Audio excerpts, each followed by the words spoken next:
bergembira kepada orang-orang yang berbuat baik. Jadi Al-Quran tidak mengambil terjemahan Taurat menempelkan kemudian ke Al-Quran, tidak. Cuman menceritakan. Bang Zuma, berarti Al-Quran itu mendapat nama, sumber nama Nabi Muhammad, Nabi Salomo, itu sumbernya dari mana, Bang Zuma?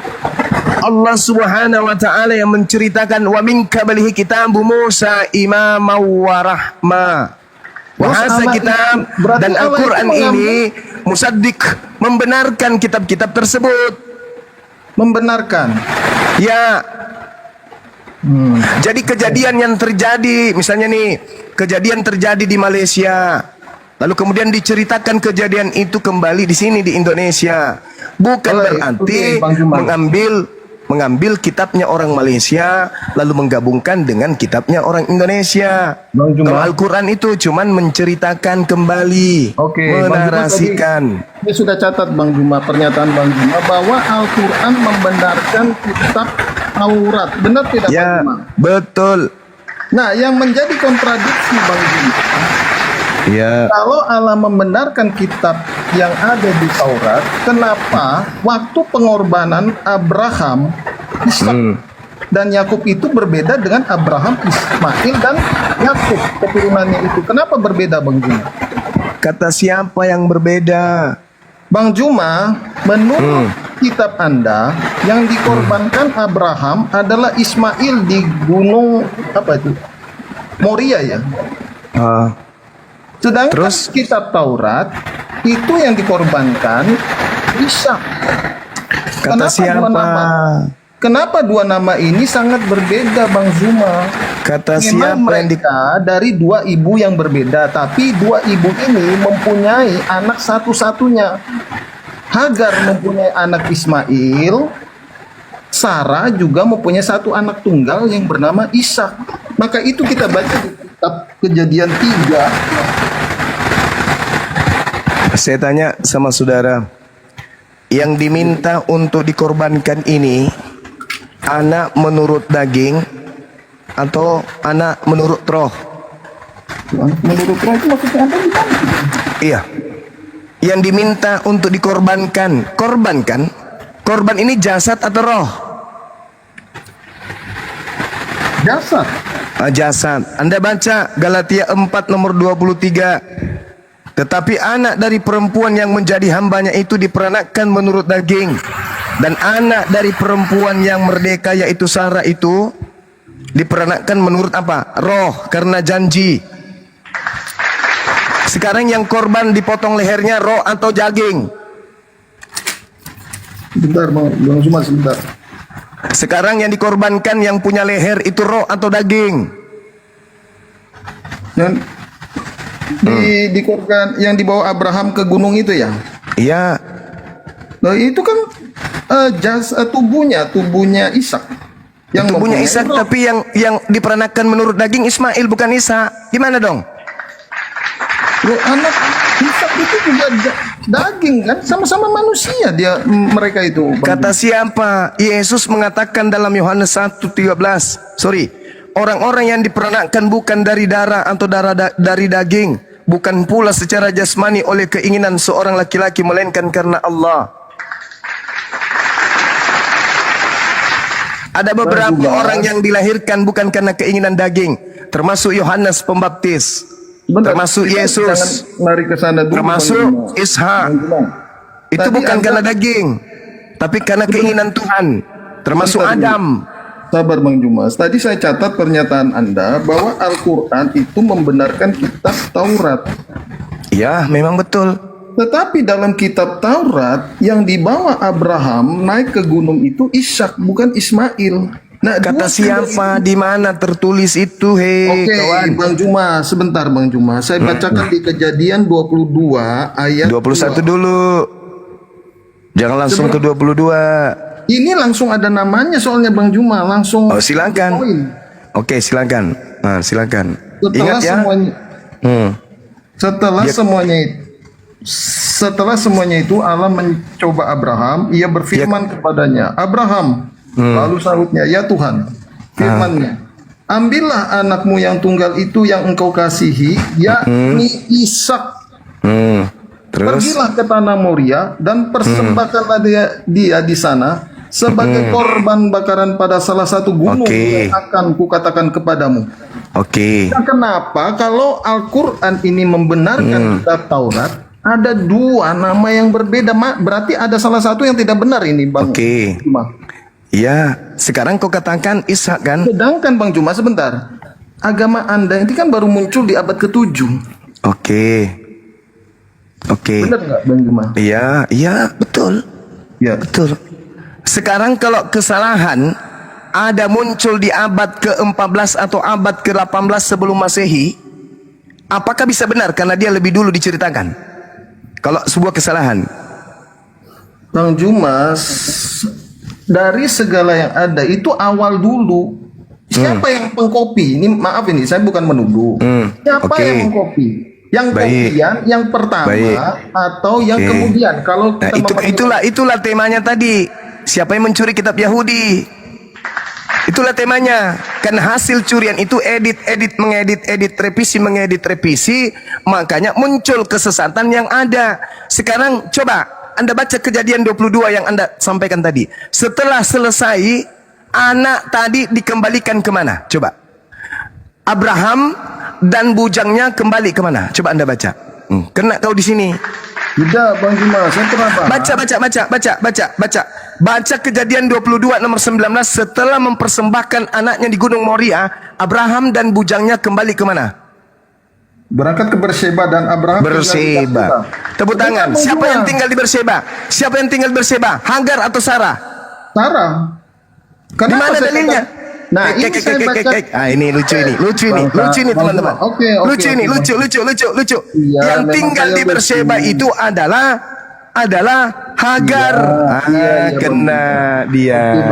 Saya ikuti narasi Anda. Sekarang Anda mengatakan, saya ikuti narasi Anda. Anda mengatakan yang tinggal di Berseba itu adalah Sarah. Dalil. Kasih dalil. Silakan. Bang Juma, kalau Anda katakan itu siapa tadi? Hagar. Ini Kejadian 21 ayat 21 di situ dijelaskan, maka tinggallah Sarah ini di padang gurun Paran. Kejadian 21 nomor 14. Memang dia Ismail tinggal di mana? Berseba. Iya Bang Juma, setelah itu Hagar itu kan diusir keluar dan mengembara di Berseba. Dia mengembara di Berseba. Berseba. Terus Abraham kembali kemana? Ke Paran atau ke Berseba? Tapi Anda lupa Hagar itu Anda tidak baca di ayat ke-21. 21 nomor 14 yang di Berseba siapa? Bentar Bang Suma, coba ini. Iya, silakan. Terima kasih. Jadi Abraham ini berasal dari Berseba. Di situ ada Hagar dan Ismail.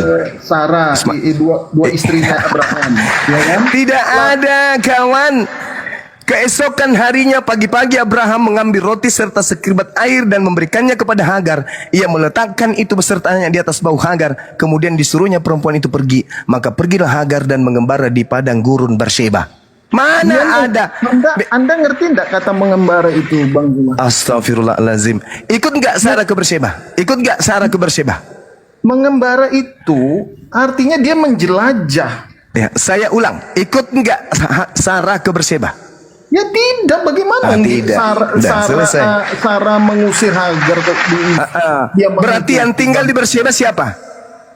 Ya Sarah Bang Juma, karena di ayat 21. Mati meja. Coba Anda baca ayat Bang Juma, coba tenang dulu Bang Juma. Saya ini ilmunya nggak terlalu seperti Anda. Maka itu Bang Juma di Kejadian ilmunya gampang, kalau nggak paham kok. Dia Anda yang tidak mau memahami. Kejadian 21 yang ada di gurun Berseba Sarah atau Hagar? Sebelum diusir, Hagar dan Sarah itu bersama-sama di Berseba. Dalil. Sudah dibacakan tadi. Mana? Di mana? Ishak lahir itu di di mana? Di mana? Anda baca tadi itu, Kejadian 21 ayat 14. Itu diusir ke Berseba. Iya, maka loh, Bang Juma, kejadian 21 ayat 14, maka pergilah Hagar dan mengembara di padang gurun Berseba. Jadi yang di Berseba siapa?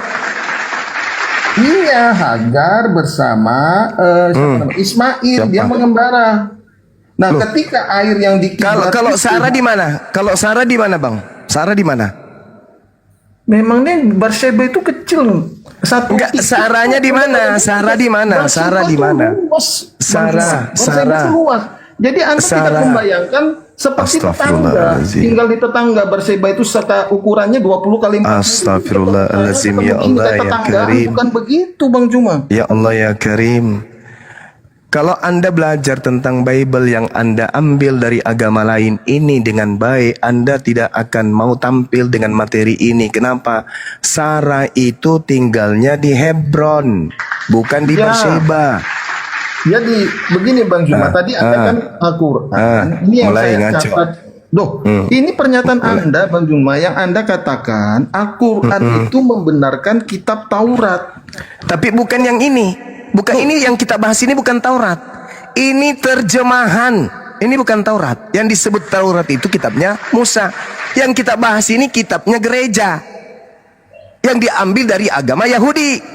Bukan kitab Taurat ini. Ini cuma terjemahan. Alamak. Ada kitabnya Nabi Musa di tanganmu, kawan? Ada? Tidak ada. Inilah yang Al-Quran katakan, ya ahlal kitab, lima talbisunal haqqa bil batil wa taktumul haqqa wa antum ta'lamun. Mengapa engkau mencampur adukkan yang hak dan yang batil, sedangkan engkau tahu itu bukan firman Tuhan. Kejadian 23 Anda baca, kawan. Kejadian 23 Anda baca. Tempat kediaman Sarah itu di Hebron. Sedangkan tempat kediaman daripada Hagar itu di Berseba. Setelah memperlakukan persembahan terhadap Tuhan dengan anaknya, Abraham bukan ke Hebron, Abraham ke Berseba. Siapa yang tinggal di Berseba? Hagar dan Ismail. Bang Juma, coba Anda baca di Kejadian 21 ayat 21, atau saya yang bacakan Bang Juma? Silakan. Oke. Maka tinggallah ia, adalah ini maksudnya si siapa? Hagar dan Ismail. Maka tinggallah ia di padang gurun Paran dan ibu. Orang ini bagaimana izin. Ini orang ini ya saudara mengakui kitab membahas kitab yang dia curi. Itu lanjut. Anda membaca Kejadian 21 nomor 21, yang tinggal di gurun Paran itu Ismail. Bentar dulu Bang Juma. Yang istrinya dari orang Mesir itu Ismail. Bentar dulu. Anda katakan kami itu mencuri. Jelas. Sedangkan di dalam kitab Anda itu ada tertulis Al-Quran dan menjelaskan tentang Abraham. Dari manakah nama Abraham ini diambil dan Ismail? Loh, kalau misalnya saudara mendapat sumbernya dari mana? Kalau misalnya Undang-Undang Dasar Negara Republik Indonesia, di antaranya dasar negara kita ini adalah Pancasila. Pancasila dengan undang-undang yang ada di dalamnya itu adalah runutan hukum yang mengikat rakyat Indonesia seluruhnya. Kemudian ada sebuah buku di Malaysia menceritakan tentang bahwa negara Republik Indonesia berlandaskan kepada Pancasila. Sila pertama, bla bla. Apakah itu sama dengan mengambil? Tidak, berbeda dengan Anda. Anda mengambil kitabnya Yahudi, menempelkan di kitab Anda. Al-Quran cuma menarasikan, membenarkan kitab yang pernah datang kepada Nabi Musa. Karena kenapa? Tuhan kami sama. Tuhan yang berfirman kepada Nabi Musa menceritakan kembali firman itu kepada utusannya Nabi Muhammad. Begitu saudara. Jangan kemana-mana dulu. Sebentar. Jangan kemana-mana. Jangan loncat sana, loncat sini. Kutanya lagi sama saudara. Ketika Anda membawa Kejadian 21 nomor 21, dia kemudian tinggal di padang gurun Paran dan ibunya mengambil seorang istri baginya dari tanah Mesir. Itu siapa? Isa atau Ismail? Itu Hagar, itu Ismail yang mengambil. Nah, bagus. Berarti yang tinggal di Berseba siapa? Ya Sarah kan? Maka itu Abraham kembali kepada Sarah. Astaghfirullahalazim, ya Allah ya Karim. Di mana dalilnya Sarah tinggal di Berseba? Di mana? Itu sebelum dia Ya, di mana dalilnya kemudian Sarah tinggal di padang gurun Paran? Astaghfirullahalazim, ya Allah ya Karim. Bentar. Sabar. Itu di ayat Silakan.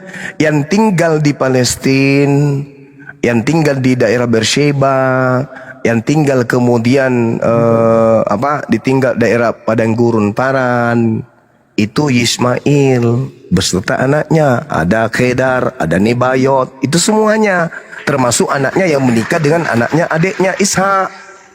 Begitu. Jadi ada kawin silang antara anak Ismail dengan anak Ishak. Jadi tidak bisa dilepaskan darahnya orang Yahudi dengan orang Islam. Karena mereka punya nenek moyang yang sama. Begini Bang. Kalian ini yang penumpang gelap, saudaraku. Bang Juma, jadi begini, itu sejarah tentang Abraham itu di Kejadian 11 ayat 21. Lalu Terah membawa Abram, anak-anaknya serta cucunya Lot, yaitu anak Haran dan Sarai menantunya, istri Abram, anaknya. Ia berangkat bersama-sama dengan mereka dari Ur-Kasdim pergi ke tanah Kanaan. Terus sampailah mereka ke Haran dan menetap di sana. Di mana itu? Umur Terah ada 250 tahun, lalu ia mati di Haran. Di mana itu Haran? Haran. Sebentar. Di mana itu Haran? Sebentar. Wah, sampai. Nggak ada nyambung-nyambungnya ini kawan. Sebentar. Ur-Kasdim itu di mana? Ur-Kasdim Itu daerah Irak kalau nggak salah. Nah, nyambung nggak? Ya menyambung lah. Apa yang tertulis? Loh, kok jadi nyambung kok? Nyambung gimana nyambungnya? Satu di Irak. Sebentar. Iya, silakan. Bentar. Di kejadian 19, kejadian 21 ayat 19. Ya, itu Sarah. Hagar itu bang. Itu bukan Sarah. Itu Hagar. Itu Hagar itu. Lalu Tuhan membuka mata Hagar, bukan Sarah. Buka matanya, baca. Inilah cikal bakal adanya air Zam-Zam. Ayo. Mau kemana kita ini? Gunung Moria. Setelah kejadian persembahan ini diganti hewan kurban, pulang Abraham mengembalikan bujangnya ke ibunya. Kemana pergi? Ke Berseba. Siapa yang tinggal di Berseba? Hagar. Di mana kemudian Sarah dengan Ishak? Hebron.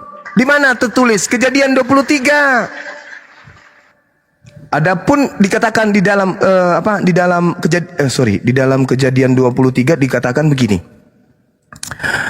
Sarah hidup. Kejadian 23 berapa Bang Juma? Maaf. Kejadian 23 satu perikop itu. Anda baca dari nomor 1 sampai nomor 20. Sarah itu tinggal di Hebron. Bahkan ketika dia meninggal, Abraham datang sebagai orang asing di sana. Berarti Abraham selama ini dia hidup bersama Hagar, bukan dengan Sarah. Sarah hidup 120 tahun lamanya, itulah umur Sarah. Kemudian matilah Sarah di Hebron, di tanah Kanaan. Lalu Abraham datang meratapi dan menangisinya. Ayo. Ini Bang. Abraham datang sebagai orang asing. Berarti dia di Berseba bersama dengan istrinya Hagar dan anaknya Ismail. Subhanallah.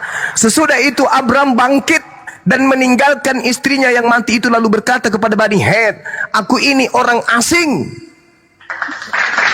Jadi Abraham itu orang asing di Hebron, tempat Hagar, tempat Sarah dan Ishak. Abraham orang asing, sahabatku. Aku ini Abraham, aku orang asing dan adalah pendatang di antara kalian. Berikanlah kiranya kuburan milikku kepadaku tanah kaummu ini, supaya kiranya aku dapat mengantarkan dan menguburkan istriku yang mati itu. Jadi ketika kemudian sabar, ketika Sarah meninggal di Hebron, Abraham datang sebagai orang asing ke tempat itu, membeli tanah orang Het untuk menguburkan istrinya, dan dia datang sebagai orang asing. Berarti yang ditinggali oleh Abraham selama ini adalah Hagar dan Ismail. Di mana? Di tanah Berseba, gurun Paran. Ya, itu di Kejadian 21 ayat 33, Bang Zuma. Lalu Abraham menanam sebatang pohon tamariska di Berseba dan memanggil di sana nama Tuhan Allah yang kekal. Dan masih lama Abraham tinggal sebagai orang asing di negeri orang Filistin.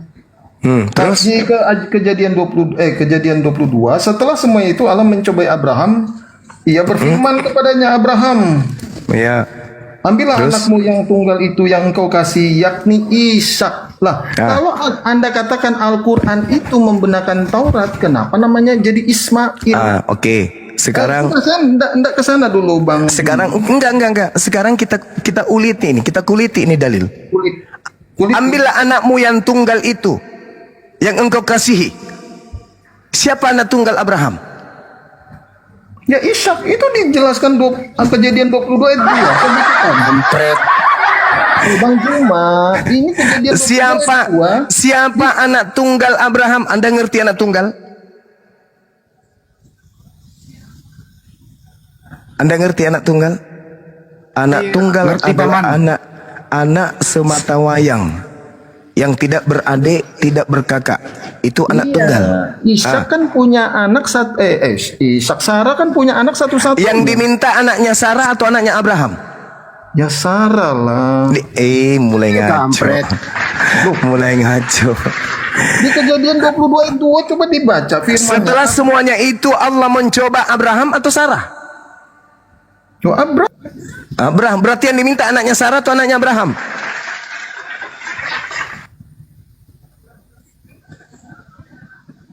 Anaknya Abraham atau anaknya Sarah yang diminta? Ayo.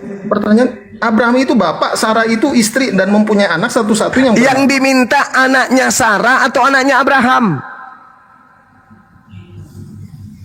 Ya itu kan papa mamanya Ishak. Belum tentu anaknya Abraham itu anaknya Sarah, karena Abraham dua istri. Lucu ente ini, sakit Anda ini memang. Begini Sakit Bang memang. Juma, sebentar Bang Apa Juma. itu kawan? Apa itu saudara? Karena Apa di- itu? Itu nggak bisa. Anaknya Apa Abraham itu, mah. Kak? Jawab dulu ini, Apa Pak. itu, Jangan Kak? kemana-mana. Suruh jawab dulu itu. Bisa. Ini kan tertulis di Kejadian 22 ayat 2. Iya, Ambil setelah anakmu. semuanya itu Allah mencobai Abraham. Lalu Allah berfirman kepada Abraham. Abraham, tidak dia mengatakan Sarah, tapi Abraham. Lalu Abraham mengatakan apa? Ya Tuhan. Firman-Nya kemudian, ambillah anakmu yang tunggal itu. Oke, Bang Juma. Anak tunggalnya siapa? Anak tunggalnya siapa? Ishak. Mulai sakit. Kok mulai sakit Bang Juma? Anak tunggalnya Abraham yang dimintakan. Betul? Adapun yakni Ishak, ini tanda tanya. Tunjukkan ini mengenai tambahan yakni Ishak, tolong tunjukkan kitab aslinya. Bisa? Bisa Anda tunjukkan Maksudnya kitab aslinya? kitab asli orang yang Tauratnya Musa. Tauratnya Nabi Musa, bisa Anda tunjukkan yang asli? Ya nggak punya lah Bang. Udah selesai. Tepuk tangan. Itu kan ada. Cukup. Kalau besok hari atau terjadi kemudian huru hara di dunia ini, kemudian ada orang yang membikin kitab, firman-Nya, ambillah anakmu yang tunggal itu, yaitu bom-bom. Bisa nggak? Kalau begitu Bisa banget. Bisa nggak? Bisa. Bisa. Tapi dasar pijakan otak kita itu adalah anak tunggal Abraham yang diminta. Siapa anak tunggal Abraham? Orang gila aja yang mengatakan bukan Ismail. Ada apa ini? Makanya Al-Quran mengatakan apa? Lima talbisonal haqqa bil batil wa inna minhum lafariqan yalwuna sinatahum bil kitab litahsabuhu minal kitab wa ma huwa minal kitab ويقولون هو من عند الله وما هو من عند الله ويقولون على الله الكذب وهم يعلمون فويل للذين يكتبون الكتاب بأيديهم ثم يقولوا هذا من عند الله ليشتروا به ثمنا قليلا. Celakalah orang yang menulis sebuah kitab dengan mengatakan ini dari Allah padahal bukan dari Allah. Celakalah mereka. Nah ini pertanyaan saya, terjemahan yang barusan Anda pakai secara tidak resmi dari agama Yahudi itu valid, sahih, sah atau gimana? Yang menulis dan mengartikan ini kan ada badan namanya Lembaga Alkitab Indonesia. Itulah Ada dia. lembaga badan. Itulah dia si jali-jali. Saya lepas tangan, saudara. Saya lepas tangan dari itu, saudara. Saya tidak punya hak jauh masuk ke situ, saudara. Tanya kepada mereka yang duduk di lembaga Bible Indonesia. Tanya, suruh mereka menunjukkan kitab aslinya Nabi Musa. Betulkah ada penambahan yakni Ishak? Seakan-akan Abraham itu orang pikun.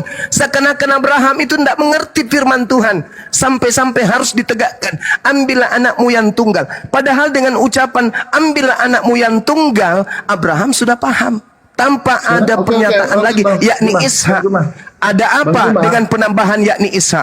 Kalau Anda belajar, saya kebetulan belajar tentang bagaimana menjadi seorang reserse, mengkaji sebuah masalah, mengkaji, menelaah masalah dan mengentaskan kemudian problem yang ada dalam suatu kasus. Saya tahu persis ini adalah bahasa tipuan. Kenapa? Di situ sudah ada firman Allah kepada Abraham, ambillah anakmu yang tunggal. Seluruh dunia yang beradab, yang berakal, punya intelektual tinggi, memanusiakan manusia, akan sadar sesadar-sadarnya bahwa yang dimaksud ambil anakmu yang tunggal itu adalah Yismail.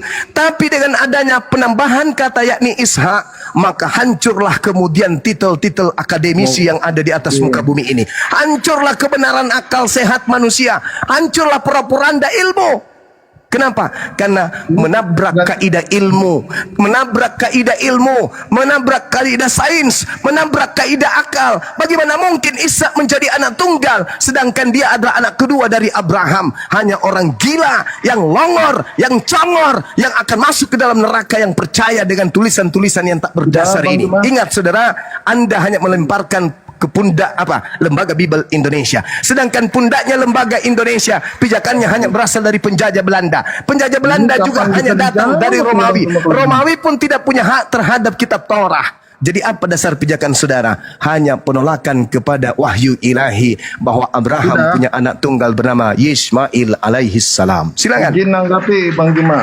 Silakan Anda memperbodoh diri. Silakan. Bang Andi, masuk Bang Andi. Ya, entar dulu. Yosua. Yang kamu bahas ini dengan Bang Juma ini, dengerin baik-baik pertanyaannya ya. Yang kau bahas dengan Bang Juma ini, A. Kitab Kristen, B. Kitab Yahudi. Jawab. Yang dibahas ini. Ya, saya ulang ya. Yang barusan kamu bahas ini, itu kitab siapa? A. Kitab Kristen, B. Kitab Yahudi. Kitab Yahudi yang menjadi Oke, cukup kitab Yahudi. Juga, kan? Cukup udah dijawab, kitab Yahudi. Udah diam dulu, selesai. Diam dulu, saya lagi yang ngomong. Diam. Mau nanggapi Bang. Diam, nggak usah, diam. Kau udah menjawab, yang dibahas adalah kitab Yahudi, berarti bukan kitab Kristen. Sekarang pertanyaan kedua, apa haknya Kristen ya mengklaim kitab Yahudi? Apa hak kamu? Jawab.